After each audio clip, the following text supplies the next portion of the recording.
Good afternoon, Las Vegas, and listeners all around the world. Thank you so much for joining us for Live Unleashed. I am your host, Kevin Lepine. As always, I'm thankful to be part of your radio and your listening experience. Thank you so much for joining us. You can email me anytime with any questions, comments, ideas for guests, and anything else that's hitting your brain at info@vegashypnosisshow.com. That's info@vegashypnosisshow.com. Of course, my show, Hypnosis Unleashed, every Tuesday through Sunday night over at the Hooters Casino Hotel, 8 p.m. It's a 21 and over show. All paid guests get a free beer, and also all of our first responders here in town, all of our local military, police, firefighters, EMTs, all of our first responders, all the people whose job it is to keep us safe, always have a free ticket waiting for them at the box office. Just show your ID. You know, it's been a great week. It's been an interesting week. And there's been a couple of things that I've been getting ready to talk about. And our guest today is going to be absolutely fantastic. We're going to be joined in a few minutes by Shea. He's a first ballot Grammy nominee off-Broadway show. He's coming to Las Vegas for a limited run. Just a great guy with an incredible story. And, you know, the one thing that I really have been realizing this week is comfort zones. And it's very, very easy for people to get into a comfort zone. And the problem with a comfort zone is you don't just change something because something becomes 51% bad, 49% good. Unfortunately, it really does take to the point where it's almost 85-15 or 95-5 to the bad before you're really willing to get up and actively make changes.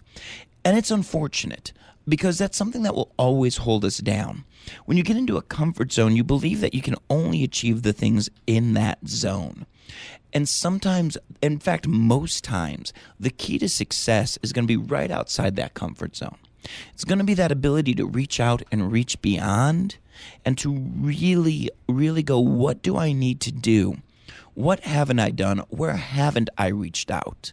Sometimes in whatever business, whatever profession you're in, sometimes no matter how long you've been doing it, you really have to look at the situation and go, if today was my first day on the job, what would I have to do to start work for a promotion?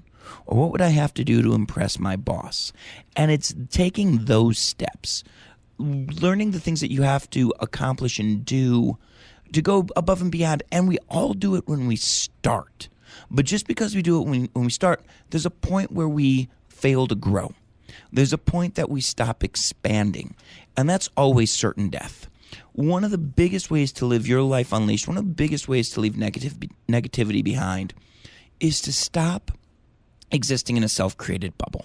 Really start looking towards, if you started your profession again today, what would you do to beat the person you are right now? In other words, if you were your own competition, what would you do to beat the person that you are today? And sometimes when we look at that and we take it from that fresh start and go, if today was my first day starting this job, I would do this, this, and this. That's a great way to leave your comfort zone, and it's a great way to expand your world. We're going to be back in just 2 minutes. We're going to be joined with Shea. We've got a lot to talk about. Thank you for joining us.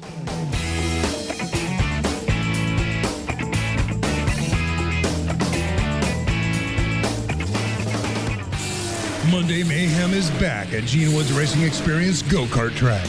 The stakes are higher than ever, and the winner takes all if you've got what it takes.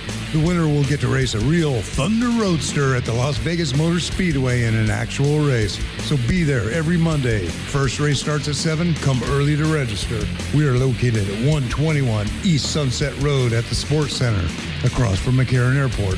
For more information, call us at 702-270-8100. That's 702-270-8100. You can visit us on Facebook, or you can go to our website at racingexperiencelv.com. Once you race here, you won't go anywhere else. Monday Mayhem is back.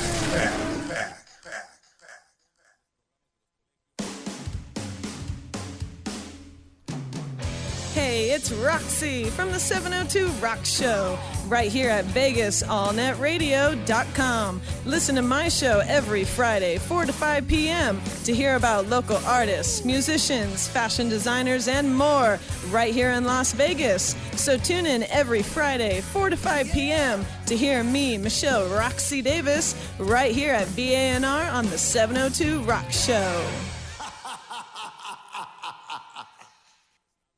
Hello, Las Vegas from Hypnosis Unleashed. All Las Vegas locals get half off every night at the show, Tuesday through Sunday, 8 p.m. Come and join us for Las Vegas's wildest hypnosis show. Watch your friends get turned into rock stars, watch them do the craziest things, or come and be hypnotized yourself. This show has won all the awards here in Las Vegas, and we want to show you why. Come join us every Tuesday through Sunday night. VegasHypnosisShow.com for more details. That's VegasHypnosisShow.com. Welcome back to Live Unleashed. This is Kevin Lepine. We are joined right now by a first ballot Grammy nominee, off-Broadway star, coming to Las Vegas to the Smith Center, also from New Orleans, but killing it in New York. We have Shea joining us. Shea, thank you so much for coming in. Thank you for having me on. Now, we always start off by, let's go with just where you are now. So, the show in New York, is that on temporary hiatus while you're out here? Actually, we just recently closed in New York. Okay. Yeah, we've been in, we were there almost 2 full seasons. So. Which for New York, I mean, you, for people who don't understand, even lasting a full season in New York, major Broadway productions with multi-million-dollar producers behind it don't even go a full season sometimes. That's true. That is true. There's several, obviously I don't want to mention any names, but there's several shows that, that had, I'm just guessing, anywhere from $3 to $5 million budget, and they were closed within 2 months. And now, so to survive 2 seasons out there, in and of itself is remarkable. And now, when I'm billing you as a singer, it's not just you up there and like a 3-piece band doing a couple of songs. You were doing a full production out there. That's right. Well, and what was the name of it? The Wonderful Wizard of Song. It's the music of Harold Arlen. Most people don't know the name Harold Arlen, and so we have to sort of explain that through some of our marketing materials and everything. But this guy is super famous because he's the one that's responsible for writing the music to The Wizard of Oz. And also he composed light music with for Frank Sinatra, Tony Bennett, Ella Fitzgerald, so many great singer-songwriter standards. And it's funny because, like, even nowadays when Madonna writes a song, Madonna didn't write the song, it's Madonna LLC, because she's got a team of writers that nobody ever hears about. That's right. And so you're talking about a guy who was one of those guys behind the scenes, but also one of those guys who, if you were in the industry, this was who you had to, one of the guys you wanted to go to if you're like, I need this type of song. If I'm going to chart, it's almost the equivalent of nowadays talking to Quincy Jones. Yes. This guy, obviously, he was much before Quincy Jones, and but yeah, it's amazing because he composed all the soundtrack for The Wizard of Oz, One for My Baby, made famous by Frank Sinatra, of course, and also World on a String, made famous by Frank Sinatra. Now in the Millennium, Michael Bublé, Stormy Weather. Stormy Weather was his. Stormy Weather was his. So there's so many great Paper Moon. I mean, I can go on and on with some of Blues in the Night. So you're really talking about kind of that classic Rat Pack style. When not just like the Sinatra style, but with the songs you're mentioning, you're also talking about the stuff that really was just flying high and popular. Right. From and this is weird to think about, but from the 30s all the way through the 70s. And now in the new millennium, those same songs are being redone and charting. Absolutely. I think it was Florida who just redid one of those old swing songs. Right. And everything old becomes new again when it's classic and it works. Sure. Well, I mean, the song "I've Got the World on the String" was made famous. Of course, Sinatra has tons and tons of hits, but when Michael Bublé released that, I guess it was a couple of albums ago, he did it, and everybody's like, "Oh, A World on a String, oh my goodness."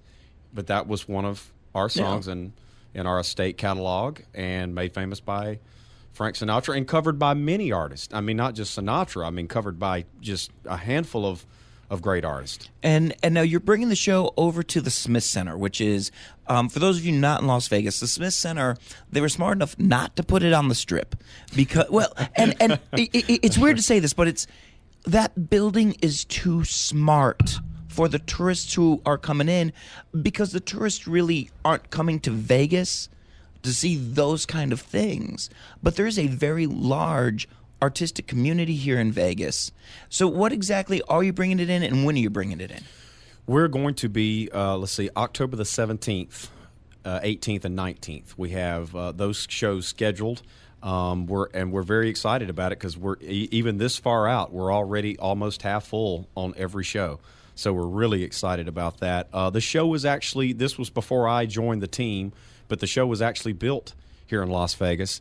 And that's really exciting too, because they saw us grow. I mean, we were just a piano and a dream, and just playing these songs at some of the lounges, and now we built this thing up and kept working hard, and we were able to get some funding, and things just took off from there. We made it to New York. We ran it for 2 years right off Broadway, two blocks from Times Square. And I do want to clarify this: a lot of people are confused about Broadway and off Broadway.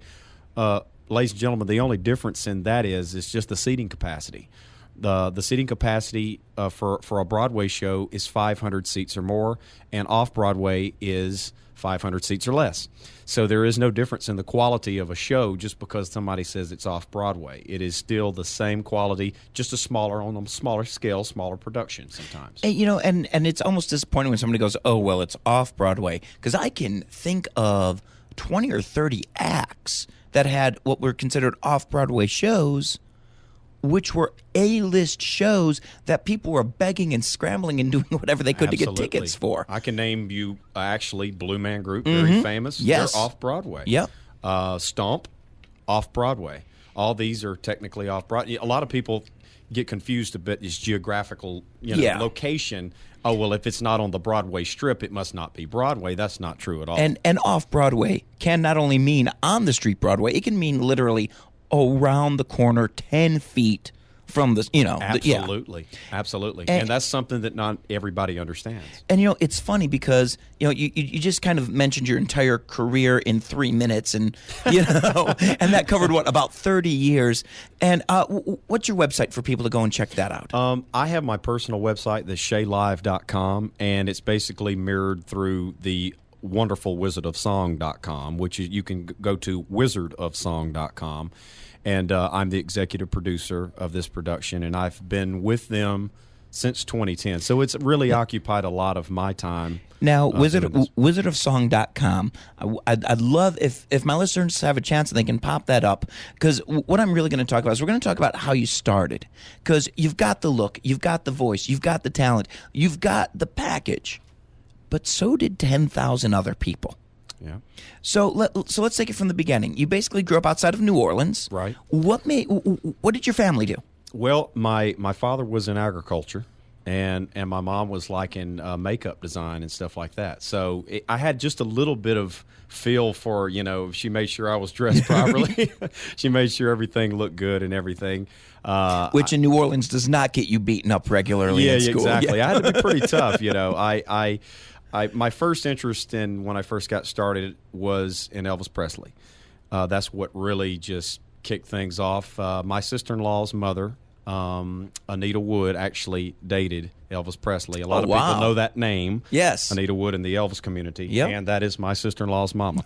So she used to, help take care of me when I was a kid, and she would, and I guess between my southern accent and my dark brown, light black hair, she would always call me Little Elvis, and so I was like, who's Elvis? And then so I started getting used to hearing this when I was young, and then I just absorbed myself in the business and started performing. When I was about 7 or 8 years old, performing. Now, how do you start performing at 7? Well, I got an opportunity. I had some of my family members I guess it was cousins or whatever, but they were playing in a music group, and they were quite a bit older than I was, but they would always my parents would take me to the festivals. So I would just get up and do one song. Mm-hmm. I just could nail one song at that age. Well, I thought I could. and so I enjoyed it so much. So I would start off, I think the first song I did was Hound Dog. And then I followed it up with, I think I did a Chuck Berry tune, kind of an Elvis flair. I did Johnny Be Good. Okay. So I grew up with the root, I grew up with the Dixieland jazz and that awesome blues, Southern soul, gospel. And there is such a great music scene down there, which has some really, really heavy roots. Heavy roots, sure. And part of what I mean by that is you don't just get four guys who are just trying to play some tune they heard. I mean, there's a rich history where if you're going to play and you're in a band, you know where this comes from, that comes from, and you really, musicians and gumbo kind of go hand in hand. You take all of these different things, you put it in the pot, and you make the best out of it. That's true. Now, when did you do your first paid gig? I guess the first paid one, I was 13. Okay. And I was like, I think it was, I don't even remember how much it was, but I know that I got paid for it because I was so elated. It was once again a festival. Of course, I had been going to these every single year. So these people saw me grow and grow and grow. And once again, I didn't do, but I think at that time I only could do like 2 or 3, maybe 4 songs at that time, but it was enough to be a feature because at that time I had gotten the Elvis thing pretty good at that age, and so that's when I got my first taste of it, and then followed it up with the cruise ship in New Orleans. We were leaving. This all happened in the same year. Okay, and then so. Now, are you talking like Carnival cruise ship, or are you talking Commodore, like the Natchez? It's called Commodore Cruise Line. Yep. I don't even think they're still in business. No. This was in 92, 93. Man, it's been so long ago. But and then I signed up for the talent show, because they do have passenger talent. But one of their Elvis guys that was the main stage actor in the rock and roll show got sick. So they actually called me from the passenger to perform and I was like, wow, this is amazing. And I was so nervous. I remember how nervous I was. And I don't usually get nervous on stage now after I've been doing it so long, but I remember being so nervous. I even was trying to tell my parents that I just wanted to quit. I was like, I just can't do this. I just can't do this. And then I said, and then there was a couple of stage props that I wasn't comfortable with in the production. And I said, Mama, what happens if I knock something over or fall? She goes, well, darling, you just come up shaking. Yep. And sure enough, what happened? Something went wrong, and I come up as shaking. It will. And it was great. It was great. But that's the majority of show business right there. Is here's an opportunity. Do you want it or not? You take that opportunity, and if something goes wrong, you just make the best of that moment.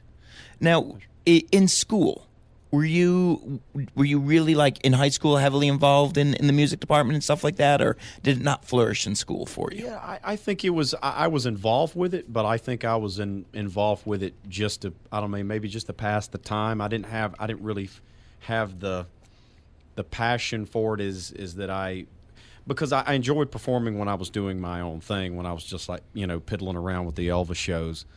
I was in church choir. Mainly I think just to pass the time. I didn't really start feeling the passion for it until I got a little bit older. So during college, around college time, I think is really when I started thinking that maybe this is what I really need to do because this is what I love. So what gave you that push? What made you decide, you know what, I'll take the shot. Let's try and turn this into my business? I think at that point when I was, after I had, pretty much did this all through college, and it really helped out, financially and everything. I think after that point, I started just kind of doing what everybody does, getting to I'm thankful I did get a college education, but then I went right to what you're expected of you. And started doing, something that I really didn't want to do, which I like sales and stuff like that, but it was something that I did as a routine and not something that I woke up every morning passionate about being up. You know, I just like you get up in the morning, you're like, man, this is my day. I'm going to accomplish this. It was more like, okay, well, I gotta make the quota today. And I think that's at that point I said, you know, I after a couple of, and I actually had a pretty good position right there when I had lived in Tampa briefly. I had a pretty good position. I was a sales person for the NFL and the Major League Baseball. We were, you know, we sold ad space and stuff, but I just didn't. And even though the money could have really been there, I still didn't feel passionate about what I was doing. And that could have been a dream job for 1,000 people. Yes. You know, to be working alongside those guys, the people you had the opportunity to meet. Sure. But if your heart's not into it, you're never going to succeed on a big level anyway. If all you're doing is trying to fulfill a quota, you know, you don't feel charged. Right. So you took that opportunity and went, you know what, I've got this. And the truth is, it's never too late to work 9 to 5.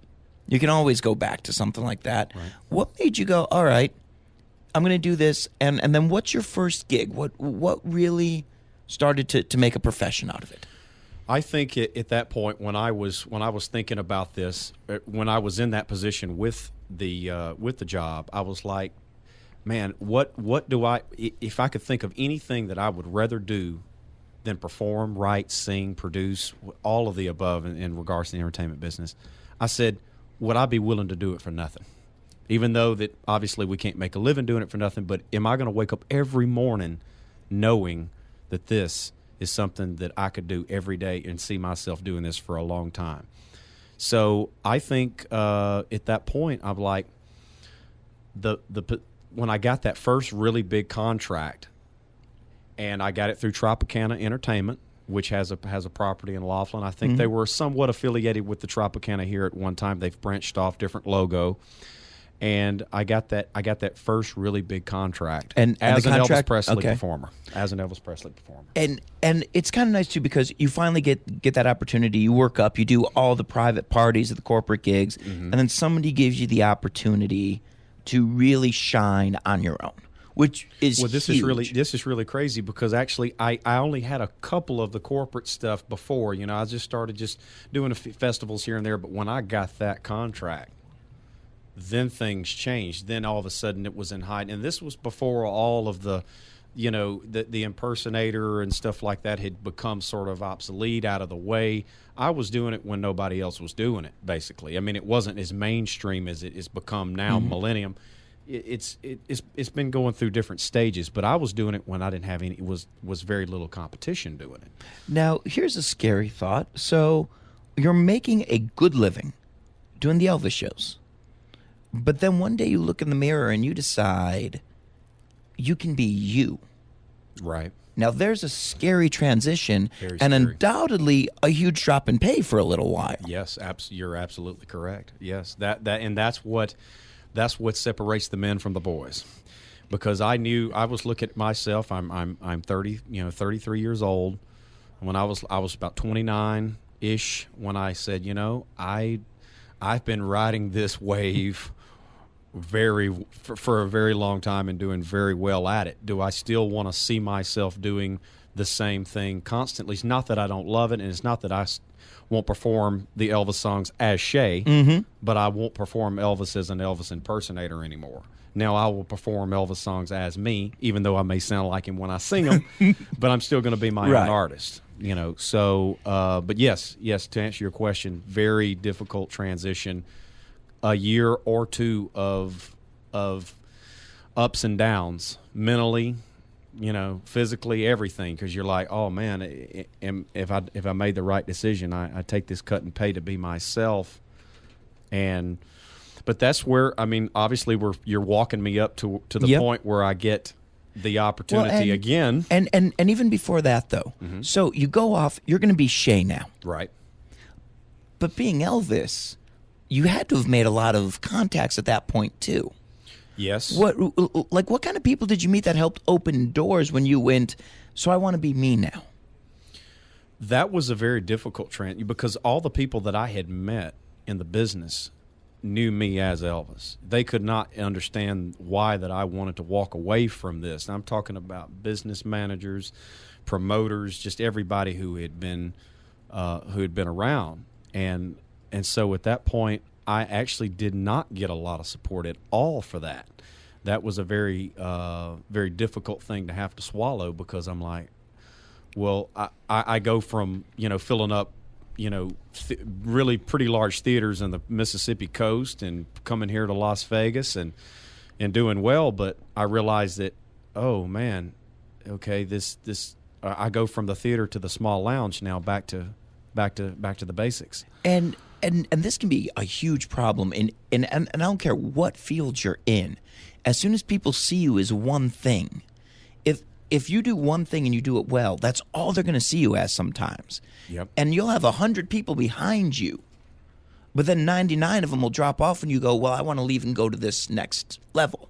Right. Because since you haven't put yourself there before, they don't see you. That's right. And so you really do have to hit that reset button.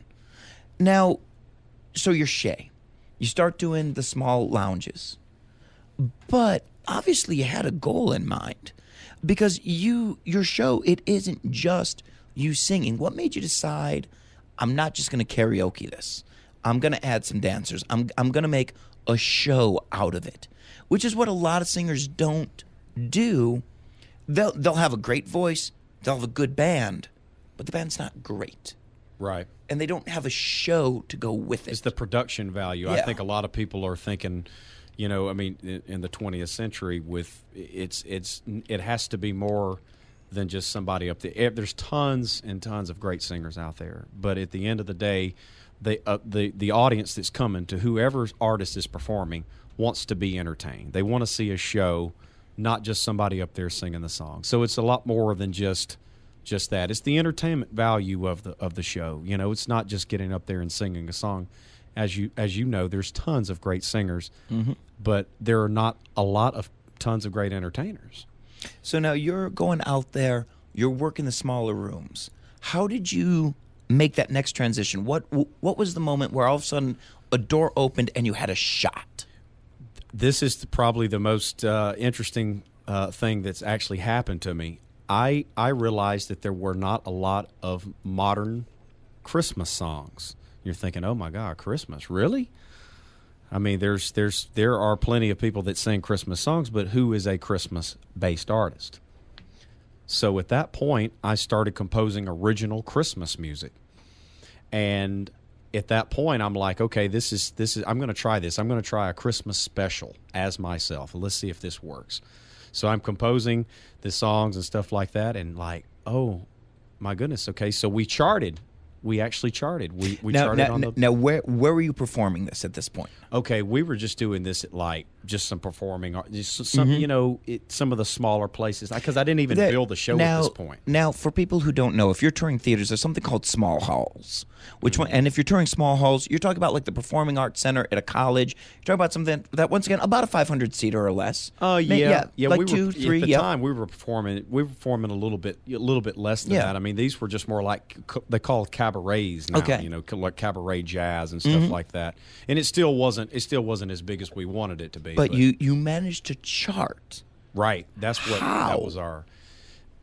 I composed a song that sort of sounds a little bit like I don't know. It sounds something like something Adele would record. The artist Adele would record, and we released it. I had a couple of people that was helping me promote the song, so we started getting a lot of airplay. Now you weren't signed to a major label though. No, it was not a major label. So, it was a label, yep. but it was Lost Gold Records was the name of the label, and they were pretty big back in in the late '80s and the '90s, and I had a couple of people that believed in my work. They said, "Wow, an original Christmas song by a relatively unknown artist.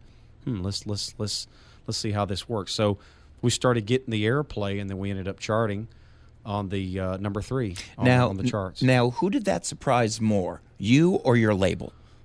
I think,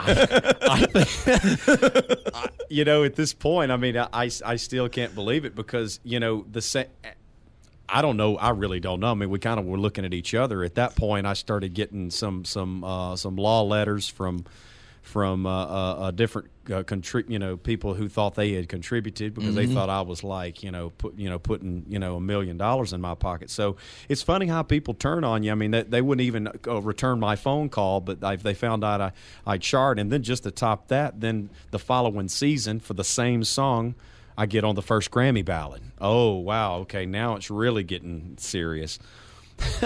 So I started having a lot of people like, some of the people. Wait, hold on, because you just used a term that's okay. Grammy ballot. What do you mean? Okay, the Grammy ballot is a little bit different from the actual nomination. The nomination is in the top 5, which very few artists even get to that top 5. This would be in the top 50. That get on the ballot that actually they vote. So you have all these different artists that get to, that the Grammy Association will vote for. So the terminology first Grammy ballot is making the first round, and then the second. Well, there's about 3 other rounds before you even get to the first ballot. And once again, for people who don't understand, like if you go to LA during Emmy season, shows are spending millions of dollars on billboard ads, magazine ads, begging people to vote for a show or a performer. Yes. So I mean, and you're not launching a multi-million-dollar campaign. We didn't. No, we didn't have one. We sure didn't.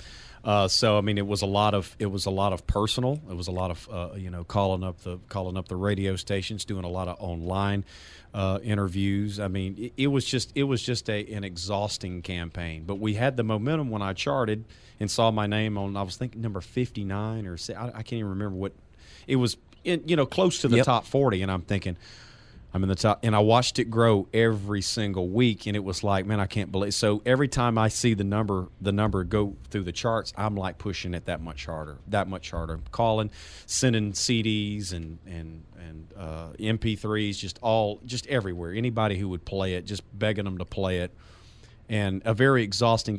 What I would call it is a good old grassroots campaign. and as funny as this sounds, Weird Al, for the first time in his career, and for the first time really ever, a comedy album reached number 1 on the Billboard charts.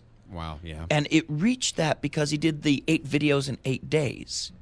He didn't do a huge billion-dollar anything. It was that grassroots. It was that get to the ground, get directly to the people, get to the listeners.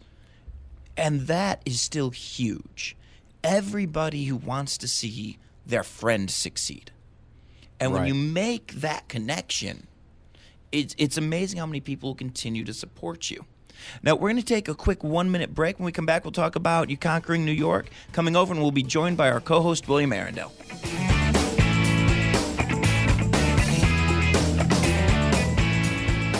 Hello, Las Vegas from Hypnosis Unleashed. All Las Vegas locals get half off every night at the show, Tuesday through Sunday, 8 p.m. Come and join us for Las Vegas's wildest hypnosis show. Watch your friends get turned into rock stars, watch them do the craziest things, or come and be hypnotized yourself. This show has won all the awards here in Las Vegas, and we want to show you why. Come join us every Tuesday through Sunday night. VegasHypnosisShow.com for more details. That's VegasHypnosisShow.com.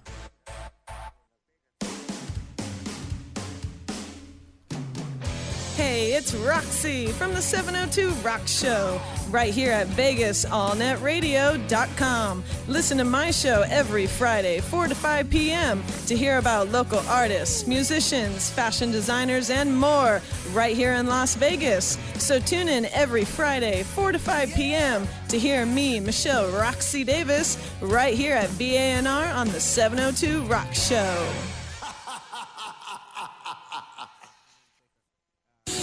Monday Mayhem is back at Gene Woods Racing Experience Go-Kart Track.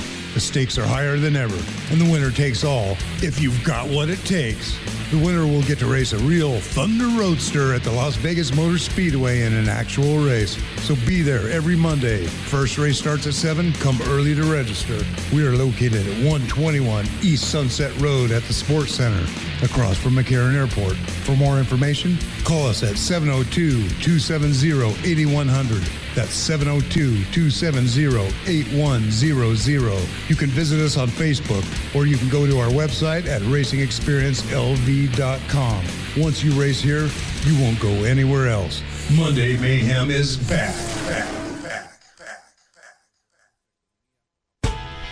And we are back. We are joined now not only with Shea, we are also joined by my co-host and another fellow boy in New Orleans. Please welcome William Arendelle. Hey, Will, how are you?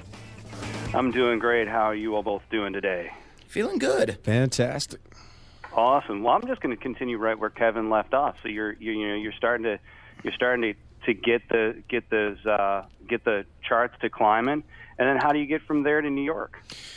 At that point, after I got on the first Grammy ballad, got the charted hit. Then I started getting a little bit more attention. I have been in and out of Las Vegas for many, many years now. I call it home, and I'm Sam Arlen, which is Harold Arlen's son. You remember we were talking about the wonderful Wizard of Song. Okay, mm-hmm. I was acquainted with one of his business partners, George Bugatti, which was a former headliner at the Bellagio that opened up for Tony Bennett, and he also opened up for the Wynn. So these were my I ended up meeting Sam through George, and he heard me doing sort of a Bayou rendition, as I would call it, sort of a Dixieland jazz Bayou rendition of I Got the World on a String. And he goes, wow. He told George, he said, I haven't heard anybody swing it like this. This is a whole different way of doing it. And he says, yeah, you should meet this guy, stuff like that. So we had discussed this.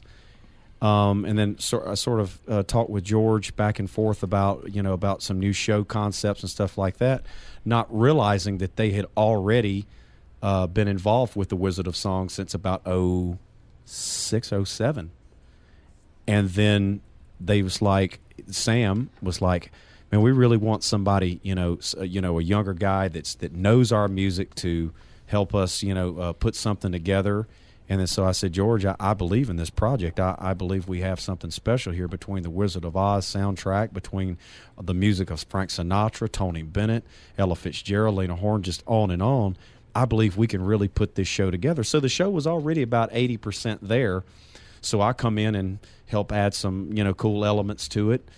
And we got a phone call from after sending a couple of the materials to New York, and we got a phone call saying, we really like what we see, and we'd like to give you guys a shot here on Off Broadway. And it's so funny, but and I keep going back to this, but music nowadays, it really is a visual art. If they're not watching something spectacular, they're going to pass on it. And anytime you send out a demo, if the first 30 seconds in that demo, if there isn't something eye-catching to go with the music, they're going to forget about it. That's right. That's right. Well, I mean, just with we started off, we took some of the old concept built right here in Las Vegas, and then I was like, well, let's add this element, and I wanted it so bad because I'm sitting. I mean, one of those late nights in Vegas, it sort of reminds me a little bit of the Rat Pack. You're all sitting around having a glass of wine, playing the piano, and I'm like, George, I want to go to New York City. George, let's go to New York City. Let's do this. Let's really do this. I've been wanting Broadway my whole life. I want to do this. And he's like, man, we got to do this and we got to do that. So many, just, all the factors, he was telling me everything. So I'm like, we got this. Let's do this. So we kept pushing it. I mean, we just didn't, the phone call just didn't happen. I made it sound so easy, but trust me, it was a lot of no's, and more no's. It's one of these things where you've got to fall in love with the word no, because you're going to make 1,000 phone calls before you get a yes. That's right. And Shea, how do you deal with the word dough? Well, I'm so used to hearing it. I just now I just high five Kevin and have a glass of tea here. No, It almost gets to the point where you just can't wait for them to say no because you get to go thank you and make. I know. Call. You know, if I could find the answer to that, you know, I guess it depends on the mood. I'm so determined to succeed. I am so determined to succeed. So I hear no, and then I usually want an explanation. You know, I kind of wear my heart on my shoulders, and so. But did you ask for explanations, and did you get them? You know, sometimes I did. I would say, you know, well, you know, what about this doesn't say a winner? Why are you saying no to this in a very respectable business way? Mm-hmm. And they would say, well, I just don't think it's got the substance that it needs for a successful show. You know, they give me a very, very broad, very straight up New York answer. But so let's say you get 100 of those, which you probably did. I'm sure 5 of them may have actually gone into a little bit of detail. Did you actually get some good advice that made you go, oh, and help you figure out how to repackage it? Yeah, actually I did. A couple of times I would pick up just little bits and pieces to somebody that would actually take their time to do that. You know, and that's how winning is done, Kevin. Mm-hmm. You know, this is how a lot of things, a lot of people, I tried and I didn't make it. Well, to succeed, you have to go through so many different, you know, I saw a little graph on success, and it showed like 17,000 different roads to that one little destination that you want to be. And sometimes it takes so many different roads to get there. So I would take no and say, okay, well, is there anything that you can tell me that would make this better, that would be more appealing to this or that? And they'd be like, oh, well, and then the truth would come out. Well, we just don't really have the space for it or the budget for it, or, you know, something like that, you know. But and I have watched, and Will, you can back me up on this one, all the artists that I've seen who have gotten no's and treated those no's as, well, that person just doesn't know what they're talking about, instead of learning from the no's and growing from it. Yeah. Oh, yeah. Every once in a while, you'll find someone who'll give you valuable feedback, and even sometimes what they're not saying will tell you something about it. Or, you know, you'll get the real answer, which is just what you said. They don't have the space for it or the venue, right? And then it's not there. You know, your show. You're talking about such a huge repertoire of songs of such various styles. What part of this show is difficult for you? I started off as an actor-singer in it. Now, I am currently exclusively the executive producer of this project. So I am no longer an actor-singer in the Wonderful Wizard of Song. But gotcha. But overall, I mean, I can still answer that because I know the show very well. I think just with my upbringing, and this goes back to roots being, you know, my upbringing, I feel that really was the key for me understanding all the aspects of this music. Because you got to think, you're right, that is absolutely true, that this is not just jazz music. This is jazz, blues, adult contemporary, soul. I mean, there's so many, and I feel like that through my upbringing with music being, you know, infused with country, gospel, and all that, and understanding stage productions. You know, we didn't really talk a lot about that, but at one point I was actually producing my own shows, doing the Elvis shows. I was building everything from top to bottom. I had a couple of staff members, but I had the clipboard doing it myself, because I thought, no, what person can do this better than me from ground, you know, and I learned everything from ground up. That's how I feel like that I understand and I'm able to be a good producer, is because I did take the time to learn. I'm not going to say every aspect of this business, but a whole lot about the business from top to bottom. Now, in a show like Wizard of Songs, huge catalog. Was there a song that you wanted to do but you realized just didn't fit for some reason? There was a song in our medley that was really, really good, and I really liked it. And I wanted to this is when I was performing in it Yes. as a singer. I was like, I really want to do this, and I just noticed that I was being a little bit too Delta bluesy for a jazz part, but I thought it sounded so cool because that's sort of my own style. But I have to remember that particular song, used a different vocal intonation. So I think, and I can't even recall which one it is because it was in our medley. It was like it's like 4 or 5 songs in a row that we do. It starts off with One for My Baby. Okay. The Sinatra tune. So when you go back to that kid who was on the cruise ship being the impersonator, and then where you are now, besides confidence, what do you think the biggest thing is, or the few biggest things is that have changed in you? I think obviously experience is going to play a big role, and most of all, my biggest thing that I say is consistency. A word that's usually left out of a lot of motivational things. Consistency, I think, would be very high on my category, is because that no matter how bad it got, no matter how great it got, I always stayed consistent. So I think that's what is probably a And that's a hard thing for anybody. And I don't care if you're on the stage. I don't care if you're working in an office. I don't care what you do. It's that ability to walk in and know that you're always going to be able to succeed on a consistent level day after day after day. And some days that feels impossible. Oh, yeah. But you still have to go up there and do it. That's right. That's right. So what do you do today to motivate yourself?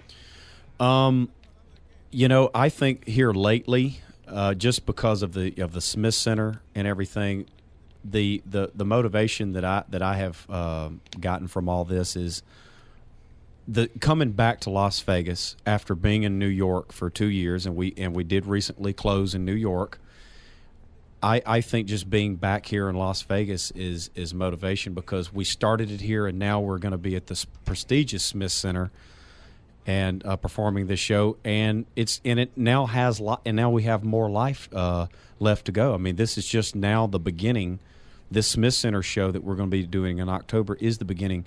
That is very inspiring and motivation for the fact that we were able to survive in New York for 2 years, and then come back home to Las Vegas with our home crowd, with our friends, family, and fans. That to me is very motivation to me.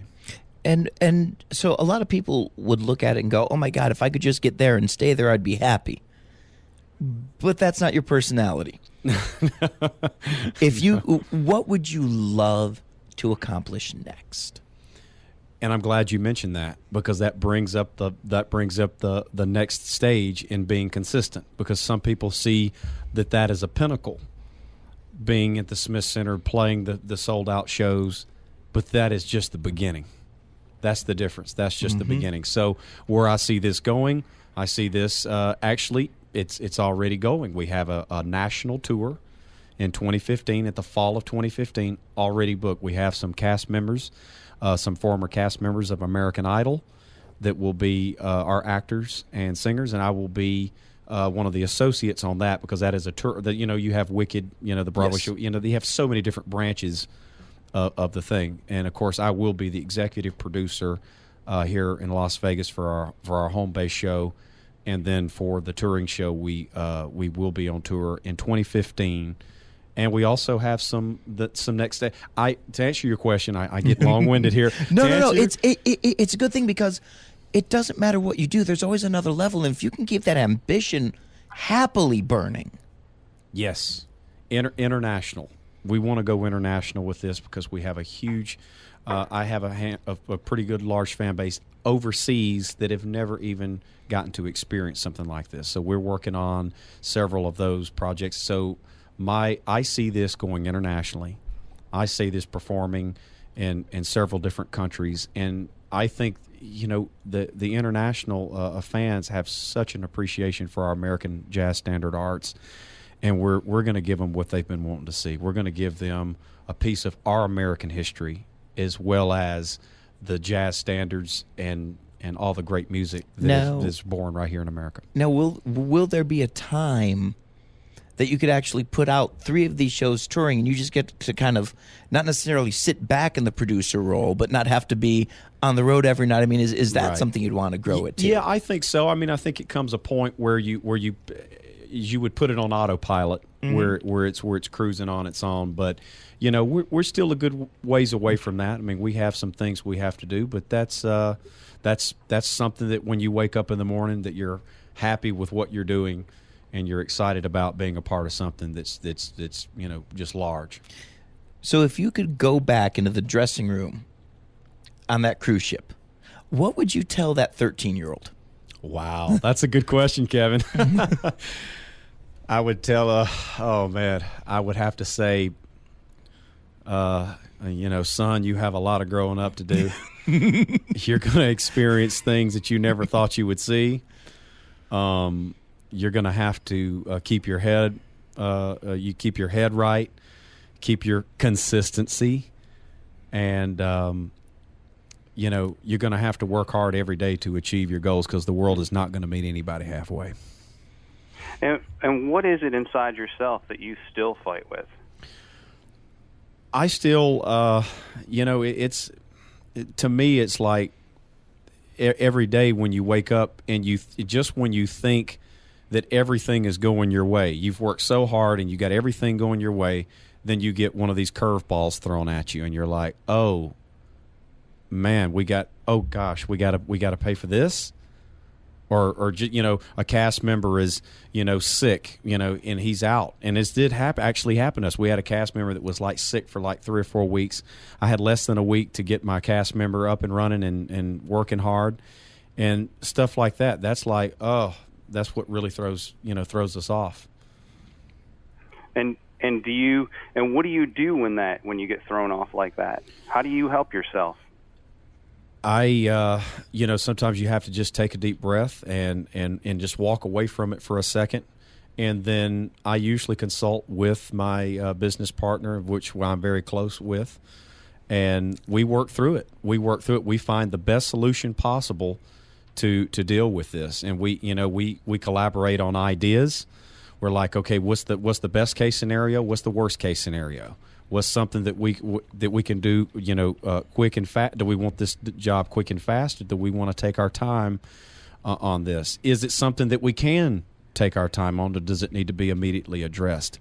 We go through those things. So that's how we deal with it. We work together, teamwork, collaboration, listening to others, not being a know-it-all, and that usually works out, because if you have a team working with you, it's usually a lot easier to manage any kind of problem. And it's funny, we could actually talk for hours just on that alone, about that, going from, do I have to solve this problem in 5 minutes, or do we have 5 hours, or do we have 5 days to fix this?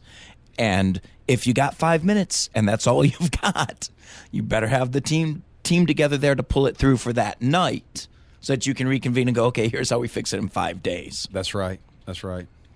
Now, most definitely. Now, the best website, the easiest website sounds like Wizard of Song. Yeah, Wizard of Song. Actually, go to The Wonderful Wizard of Song, because I know that's gonna get you there comfortably. We have all the some of these other sub websites don't always get you to the right place, but thewonderfulwizardofsong.com is our show. We're actually going to be launching our new website on Monday. I'd hate for anybody that's listening not to go to it now, but if you wanted to wait, we're going to have a brand new, fresh website. It's going to have all of our Las Vegas dates on it, place for our merch and information, and all that good stuff. And of course, you can always reach out to Will at helpneworleans.com. Will, thank you so much for joining us. As always, it's always a pleasure to have you doing this with me.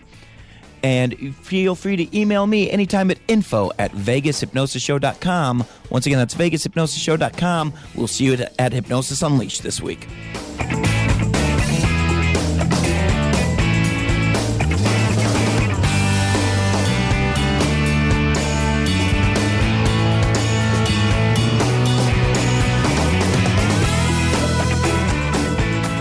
Hello, Las Vegas from Hypnosis Unleashed. All Las Vegas locals get half off every night at the show, Tuesday through Sunday, 8 p.m. Come and join us for Las Vegas's wildest hypnosis show. Watch your friends get turned into rock stars, watch them do the craziest things, or come and be hypnotized yourself. This show has won all the awards here in Las Vegas, and we want to show you why. Come join us every Tuesday through Sunday night.